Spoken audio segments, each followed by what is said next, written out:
কথা আমাদের বলতেই হবে এবং আমাদের সহ্য করতেই হবে। কিচ্ছু করার নাই, বলতে কিচ্ছু করার নাই।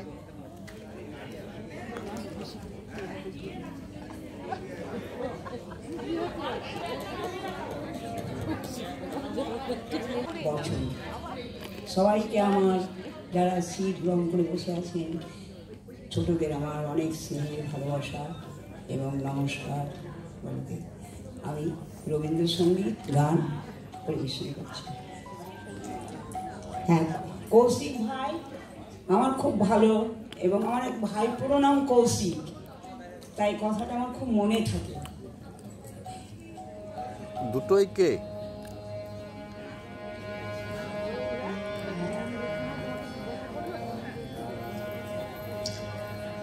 এসো হে বৈশাখ এসো এসো, এসো হে বৈশাখ এসো এসো,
ভীষণ সুন্দর বৈশাখের আবাহন, একদম তাৎপর্যপূর্ণ গান। অসংখ্য ধন্যবাদ দীপ্তিদিকে, এত দূর থেকে এই বয়সেও সঙ্গীতের জন্য একেবারে নিবেদিত প্রাণা যাকে বলে।